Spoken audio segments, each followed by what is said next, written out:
mendaftar. Semakin tahun itu akan semakin banyak yang mendaftar. Karena apa? Karena semakin tahun itu semakin banyak pihak-pihak yang mengadakan sosialisasi beasiswa unggulan. Pada saat saya tahun 2018 itu saya benar-benar mencari informasi terkait beasiswa unggulan ini sendiri. Karena apa? Komunitas beasiswa unggulan masih belum ada, terus juga minimnya informasi dari manapun, dari yang saya dapatkan ini waktu tahun 2018 itu saya mencari di webnya sendiri, di web beasiswa unggulan. Wah, ternyata sudah dibuka beasiswa unggulan. Nah, di situ saya mengetahui informasi tersebut. Nah, kalau saat ini sudah banyak sosialisasi beasiswa unggulan dari pihak Kemendikbudnya juga sudah melaksanakan sosialisasi tentang beasiswa unggulan. Waktu itu sudah ada di Metro TV ditayangkan terkait informasi beasiswa unggulan.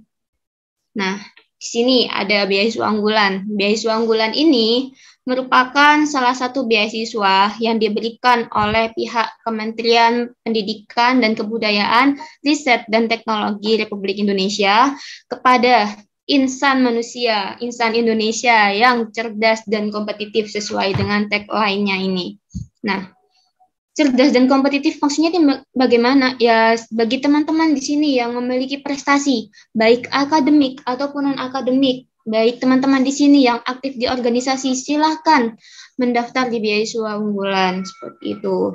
Nah, beasiswa unggulan ini di bawah diadakan oleh pemerintah RI, di bawah Kementerian Pendidikan, Kebudayaan, Riset dan Teknologi, dan segala urusannya mulai dari seleksi hingga nanti pencairan dana itu diatur oleh Pusat Layanan Pembiayaan Pendidikan. Nah, Puslabdik ini selain mengurus beasiswa unggulan juga mengurus yang lain. Contohnya KIP kuliah itu juga diatur oleh Puslabdik. Seperti itu. Nah, ini beasiswa unggulan. Beasiswa unggulan merupakan pemberian beasiswa pendidikan oleh pemerintah Indonesia yang seperti saya katakan tadi ya, ini narasinya. Lalu, biasanya ya, saya dulu waktu tahun 2008, saya waktu kuliah, itu mencari beasiswa apa sih yang dilihat? Yang pertama pastinya persyaratannya. Persyaratannya apa aja sih? Lalu yang kedua, cakupan biayanya. Cakupan biayanya ini, beasiswa ini mencakup biaya apa saja? Besar atau tidak ya? Cukup atau tidak untuk saya gunakan selama kuliah. Nah, untuk beasiswa unggulan ini saya bilang cukup bergengsi karena apa? Yang pertama, diadakan oleh kementerian, dan yang kedua, cakupan biayanya cukup besar, sangat besar lah kalau saya katakan ketika saya berkuliah di UNESA. Karena apa? Cakupan biayanya itu meliputi yang pertama, biaya pendidikan atau UKT. Jadi, teman-teman di sini yang lolos beasiswa unggulan, nantinya biaya pendidikannya itu full dari dinyatakan lolos sebagai awardee sampai nantinya semester 8 itu di-cover oleh beasiswa unggulan. Misalkan di sini teman-teman UKT-nya 5 juta. 5 juta itu dibiayai oleh beasiswa unggulan. Selain biaya UKT, juga ada yang namanya biaya hidup. Kalau kuliah offline kan ya kita butuh yang namanya kos untuk tempat tinggal, lalu juga butuh biaya makan, biaya transport, print dan lain-lain. Itu di-cover oleh di-cover oleh beasiswa unggulan melalui biaya hidup ini, dan biaya hidupnya ini menurut saya sudah cukup untuk digunakan selama kuliah seperti itu. Nah, selain itu juga ada biaya buku. Ketika teman-teman berkuliah, tentunya membutuhkan yang namanya referensi ya, entah itu buku atau yang lain yang harus bayar, e-book yang harus bayar. Nah, itu bisa dari beasiswa unggulan ini juga mengcover, diberi biaya buku yang diberikan setiap tahunnya. Nominalnya itu untuk biaya buku itu sebesar kurang lebih ya sekitar 1.800.000 seperti itu. Nah, lumayan kan 1 juta itu digunakan untuk membeli referensi yang digunakan teman-teman selama kuliah. Kalau saya sih cukup untuk selama kuliah itu. Nah, 3 biaya ini diberikan kapan? 3 biaya ini diberikan sejak teman-teman dinyatakan sebagai penerima beasiswa unggulan hingga nantinya semester 8. Nah, kami awardee beasiswa unggulan ini biasanya setiap tahun diadakan MONEV, monitoring, evaluasi, atau sekarang ini sering dibilangnya tuh gathering. Yang ngadakan itu dari pihak beasiswa unggulan, dari pihak pusatnya. Nah, ketika monitoring evaluasi itu seringkali ada pertanyaan yang muncul di angkatan tua itu, Pak, bagaimana jika nantinya saya lulusnya melebihi semester 8? Apakah beasiswa saya akan dicabut atau saya akan terkena sanksi berupa denda atau saya boleh memperpanjang beasiswa saya gitu, mengajukan perpanjangan beasiswa. Jawaban dari pihak beasiswa unggulannya itu, kalau teman-teman di sini nantinya ketika telah dinyatakan sebagai award di beasiswa unggulan, namun nanti lulusnya melebihi 8 semester, itu sementara ini tidak ada yang namanya sanksi, tidak ada pencabutan, tidak ada, yang pastinya tidak ada perpanjangan beasiswa. Namun, pencairan tahap akhirnya itu tidak dicairkan oleh pihak beasiswa unggulan, menunggu teman-teman di sini mengupload yang namanya ijazah dan transkrip nilainya itu. Jadi, pihak beasiswa unggulan ini sangat-sangat mengharapkan teman-teman yang sudah nantinya menjadi award di beasiswa unggulan itu dapat menyelesaikan pendidikannya tepat waktu 8 semester seperti itu. Nah, sekarang tahap seleksinya ada apa aja? Tahap seleksi beasiswa unggulan ini ada yang pertama tahap seleksi berkas, dan yang kedua tahap wawancara, dan yang ketiga, yang terakhir adalah tanda tangan kontrak ketika teman-teman ini telah dinyatakan sebagai awardee beasiswa unggulan 2021. Nah, pada tahap pertama seleksi berkas, teman-teman akan diminta untuk mengunggah semua kelengkapan berkas, mulai dari KTP, KTM, lalu juga ada gaji orang tua, terus prestasi pastinya. Lalu ada juga disuruh membuat esai bagi yang S1, dan yang S2 ada tambahan untuk proposal, dan S3-nya juga. Nah, ketika teman-teman ini sudah mengupload berkas-berkasnya, nah nanti ketika teman-teman ini dinyatakan lolos ke tahap wawancara, akan diberitahu di email. Jadi harus pastikan email teman-teman yang digunakan itu sudah benar dan sering dipakai oleh teman-teman. Selain itu, pemberitahuan lolos tidaknya itu bisa dilihat di akun pendaftaran. Jadi ketika teman-teman mendaftar beasiswa unggulan ini, nantinya akan diminta untuk membuat akun. Nah, akun ini nanti digunakan ya yang pertama untuk mengupload berkas-berkas kelengkapan persyaratan, dan yang kedua nanti digunakan untuk kalau sudah lolos ke tanda tangan kontrak, nanti akan digunakan untuk pelaporan setiap semesternya seperti itu. Nah, setelah teman-teman ini lolos dari tahap seleksi berkas dan masuk ke tahap wawancara, nah ini nih benar-benar harus disiapkan oleh teman-teman. Kenapa? Karena kalau dulu sih ya, ketika saya 2018 itu wawancaranya kan offline, karena belum ada yang namanya pandemi COVID-19. Nah, karena sekarang ini pandemi COVID, mungkin akan diadakan wawancaranya online. Entah itu nanti via Zoom atau apa, itu bergantung pada pihak penyeleksi, seperti itu. Nah, apa sih yang disiapkan saat wawancara? Pastinya teman-teman harus menguasai esainya, karena esai yang teman-teman buat ini nantinya akan diulik lebih dalam di tahap wawancara ini. Apa yang teman-teman tuliskan di esai ini harus teman-teman kuasai. Jangan sampai nanti saat wawancara teman-teman lupa isi esainya itu apa, seperti itu. Nah, lalu saat wawancara perbanyak latihan. Sebelum wawancara ya, perbanyak latihan. Karena apa? Latihan itu perlu agar mengurangi nervous saat wawancara. Saya dulu saat 2018 ya kan offline gitu, harus berhadapan face to face dengan pewawancara, itu sangat-sangat nervous, padahal sebelumnya saya sudah latihan. Nah, apalagi yang belum latihan, mungkin bagi teman-teman yang sudah terbiasa mengikuti wawancara itu akan terbiasa, tapi bagi teman-teman yang belum terbiasa mengikuti wawancara, Nah, jangan sampai hanya karena nervous ini malah jadi kelemahan teman-teman seperti itu. Nah, wawancaranya itu menggunakan bahasa apa? Wawancaranya itu waktu saya itu menggunakan bahasa Indonesia. Tetapi pada saat itu, jadi di tahun 2018 itu saya wawancara di Malang. Saya wawancara di Malang itu di suatu ruangan besar. Ada banyak meja dan banyak pewawancara. Dalam sekali waktu itu ada banyak nama yang dipanggil untuk wawancara.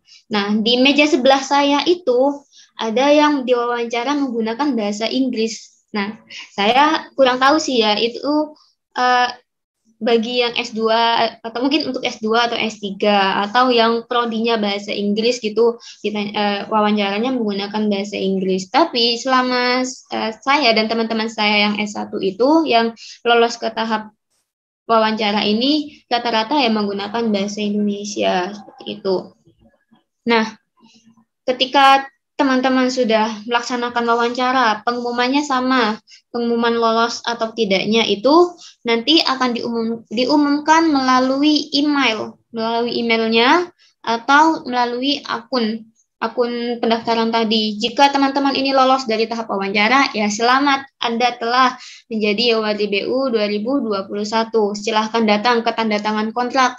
Kalau teman-teman di sini tidak datang ke tanda tangan kontrak, pastinya ya gugur, tidak jadi menjadi awardee beasiswa unggulan. Padahal sudah tahap akhir ini tanda tangan kontrak. Kalau dulu itu tanda tangan kontraknya secara offline di tahun 2018 itu di Malang. Saya itu wawancara di Malang, tanda tangan kontraknya itu juga di Malang. Jadi di tahun 2018 itu diadakannya tuh 2 batch atau dua kali pembukaan pendaftaran beasiswa unggulan, batch 1 dan batch 2. Saya daftar yang batch 2 itu semua sesinya dilakukan di Malang, kalau yang batch 1 itu di Surabaya. Itu. Tapi sejak tahun 2020 sepertinya ya, itu cuma diadakan 1 kali, apalagi di masa pandemi ini hanya 1 kali dibuka, sepertinya ya. Lalu, ini jenis-jenis beasiswa unggulan tahun 2021 yang dibuka. Jadi beasiswa unggulan 2021 ini membuka 3 jenis. Yang pertama untuk masyarakat berprestasi. Teman-teman di sini bisa daftar di beasiswa yang masyarakat berprestasi. Beasiswa untuk masyarakat berprestasi ini dibuka dari jenjang S1, S2, dan S3. S1 atau D4 ya. D4 bisa mendaftar. D3 tidak bisa. Nah, bagi teman-teman di sini yang S1 atau D4, S2, dan S3 itu yang bisa mendaftar adalah mahasiswa baru dan mahasiswa ongoing maksimal semester 2 saat mendaftar. Sekarang kan sudah liburan semester 2 ya, nih teman-teman boleh mendaftar. Tuh. Nah, yang kedua ini ada yang untuk pegawai Kemdikbudristek. Ya, ini hanya untuk PNS di lingkungan Kemendikbudristek sendiri yang dibuka untuk jenjang S2 dan S3. Dan yang terbaru ini nih, untuk penyandang disabilitas. Kalau dulu itu yang tahun 2018 itu dibukanya masyarakat berprestasi, pegawai Kemendikbud, dan beasiswa 3T. Nah, yang untuk 2021 ini dibuka untuk penyandang disabilitas, sedangkan yang 3T sudah tidak ada. Yang untuk penyandang disabilitas ini bisa bagi yang penyandang disabilitas fisik, intelektual, mental, dan atau sensorik yang dibuka untuk jenjang S2 dan S3 dengan persyaratan sama, yakni untuk mahasiswa baru dan mahasiswa ongoing maksimal semester 2.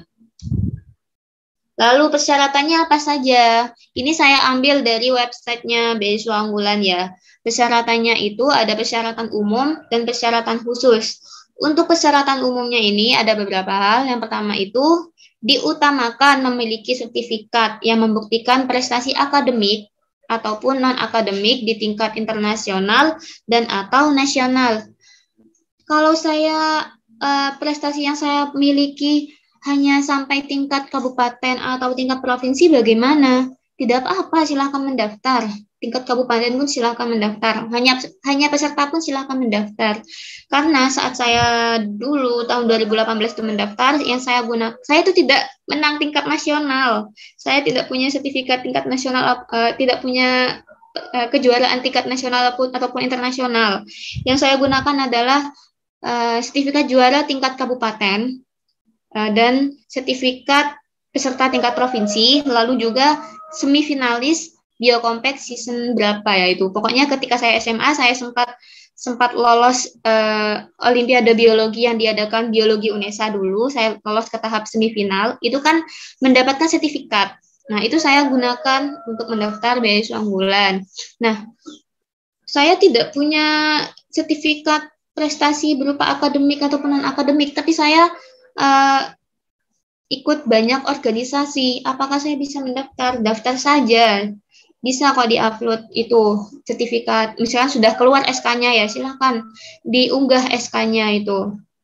Lalu, kalau teman-teman di sini benar-benar tidak memiliki prestasi ya, akademik ataupun non-akademik, ataupun yang bagian organisasi juga tidak aktif, itu tidak apa-apa jika ingin mencoba. Siapa tahu ini menjadi jalan teman-teman untuk bisa lolos beasiswa. Karena ini bukan dilarang, untuk yang tidak memiliki prestasi itu tidak dilarang, tapi yang diutamakan yang memiliki prestasi itu.